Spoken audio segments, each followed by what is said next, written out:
Let's try that again. A minute 29 in, I think you can now hear me. David Locke, along with Ron Boone, as the Jazz lose to the Chicago Bulls on St. Patrick's Day. And the Jazz offense left the building. And a lot of that had to do with no John Collins tonight. The Jazz, 5 of 18 from the field in the third quarter, 1 of 5 from 3, 6 of 21 in the fourth quarter, 1 of 10 from 3. They go 11 of 39 overall in the second half, well below 33%, and they go 2 of 15 overall from 3. Ron, what happened to the Jazz offensively tonight? Well, no inside game. Nothing there, and as I mentioned earlier, that John Collins' presence, he's our best scorer in the paint. And he rebounds very well, and without him, just no inside game. Everything was from the perimeter. Lauri look good doing it. Lauri Markkanen got going a little bit, but he's only playing now 23 minutes a night, so he's not putting out a ton of minutes on the floor tonight. The question always with Lauri, by the way, is how many of his baskets are assisted, right? Because the goal when the year started was to see if the Jazz could get Lauri some baskets where he's not assisted. And tonight they were able to get him on pin downs and things like that, but I don't think they were able to get him a bunch of opportunities tonight where I can only think of one of his field goals where he really created for himself in this ball game. Lauri ended up with 7 field goals and 16 attempts, only 1 of 8 from 3 tonight. Yeah, and it looked like he's looking to shoot the basketball. I mean, it's not like he's trying to make plays. He's he's not going to play very long, so he's looking to shoot the basketball. Hard system to have in a rhythm of things. There are not a lot of guys Key's pretty much the only one, and he's not the most efficient on the roster that can kind of drive, put your head down, and try to score it at this point. And then he's not great at finding guys off of that, right? Right, exactly. And so it's hard for the Jazz to get an advantage offensively right now. I think, and the Bulls are playing better defensively than they have. They've been a top 10 defensive team since the All-Star break. They look good moving without the basketball. You notice how many times they were able to get cutters. And this is another one of those teams that they get into something very quickly, and they have some, pretty good perimeter shooters. Now, Vukovic did not have a very good night tonight, but for the most part, they didn't need him. Yeah, he and Patrick Williams were both actually quite terrible, right. And the Bulls still got the win. The Jazz were within 1 at the half, then they fell behind and they just really. Tim Lacomb's comment was that they got looks that didn't go in. Do you think they got the looks they wanted to get? I don't think they got that many. They got some looks, but I don't think they got that many. I mean, Cody is just not a reliable shooter right now, and David, I don't think they got that many good looks, and they ended up scoring 25 points in that third period.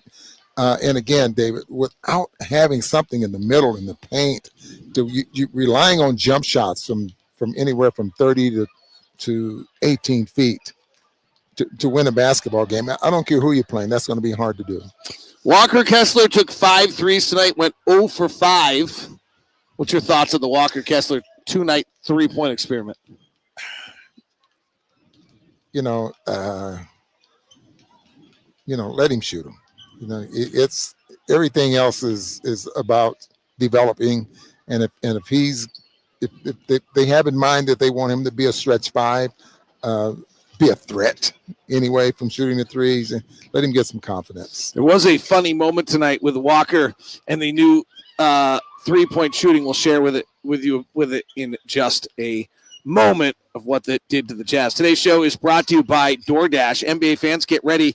They swoosh, you save, thanks to DoorDash. That's right. Did anybody in the NBA drop 50 tonight? I did not check that Philadelphia 76er Houston game that went to overtime, but maybe somebody did there. Because when any player scores 50 or more in a game during the 24-25 NBA regular season, Dash Pass members get 50% off an order, up to $10 off the next day from noon till midnight.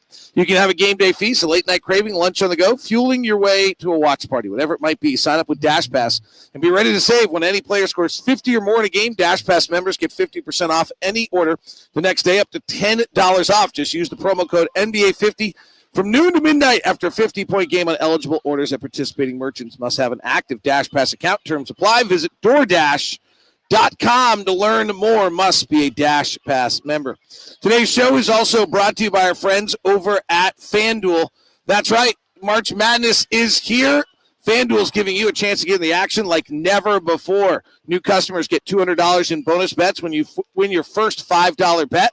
That's $200 in extra bucks to use on everything from buzzer beaters to Cinderella stories, or even on who's cutting down the net. Pick the favorite, stay in the action. It's easy and fast. FanDuel app is simple and easy to use, and when you win, you get paid instantly, no waiting around. So FanDuel.com to get into all the college hoops action all tournament long. And today's show is brought to you by Monarch Money. Do you ever look at your account and wonder, wait, where did all the money go? Yeah, had actually a meeting about that today. Between dining out, online shopping, and entertainment, it's easy to lose track. That's where Monarch Money comes in, your personal CFO, giving you full visibility and control of your finance. It's not just a budgeting app. It's a complete financial command center. You can track all your accounts at Monarch Money, invest in spending in one place so you can just stop your managing your money and start building wealth. Surprising insights, all in one convenience and easy collaboration with your partner. Take control of your finances with Monarch Money. Use code LOCKEDONNBA at monarchmoney.com. $50 off your first year. That's monarchmoney.com. Use the code LOCKEDONNBA, half off your first year. So the funny moment, I don't know if it was funny to them, I think it was Jordan Clarkson, right? Pick and roll with Walker Kessler. Jordan rolls, throws a pass to what should be a rolling Walker Kessler, and Walker popped. Popping for a three. And then Walker and Jordan laughed. So used to him, you're a roll guy. You pick, you roll. I mean, you're not a three-point shooter. You're not a perimeter player. You roll to the basket. So it becomes automatic. But it's not automatic anymore. I'm spotting up for a three. It's a wild world we live in. I'm surprised our chat room's not having fun with this. The controversial Jazz fan would say is tonight an indictment that Mateus Buzelis is better than the 10th pick, Cody Williams. Buzelis looked really good tonight. Awfully good. Awfully good. He moved well. He played good without the basketball. And he's a reliable three-point shooter, don't you think? I'm surprised. He's 32%. And he wasn't very good at the G League, but he was tonight. Yeah.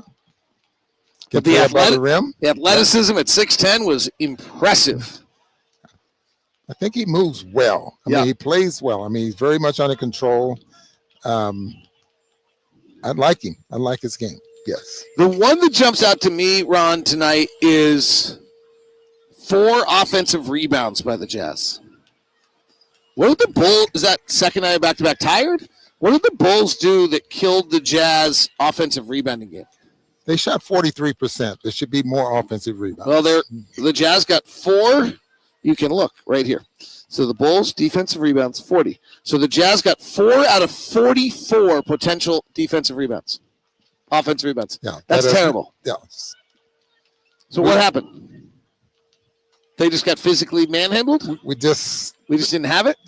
This has just been one of those ball games. And Kessler, for the most part, what did he have? Two of his 12 rebounds were on the offensive glass. Yeah, but you can't blame it on him. 2 of the 4. He's got to be other guys there helping out there as well. So you can blame it on back-to-back. There was, we said off the air, this was not a very fun ball game. No, this was not particularly well played. Yeah. Bulls win their 5th of their last 6. They now go to Phoenix and Sacramento. 2 teams are struggling miserably, and if they can win those 2, they suddenly put themselves in golden position. Jazz are in golden position. They have the worst record in the NBA right now. What do we do about this? 0. Not a 1, right? Not 1. Yes. Sorry. Got to be honest. Make it easy for Case Lacey tonight. Yeah, there was not. there was just not anybody that played to the level that I would think Will Hardy wants them to play to tonight. So I would say that. And so therefore, I think only for the second time all year. And the last time was when we lost by 40. So maybe we're getting tougher graders later in the season. Have a good night. I don't know about Locked on Jazz tomorrow morning. I got to be totally honest with everyone. Just there's a minor chance there's no Locked on Jazz until later in the day. It's supposed to snow today. Tomorrow might be a powder morning.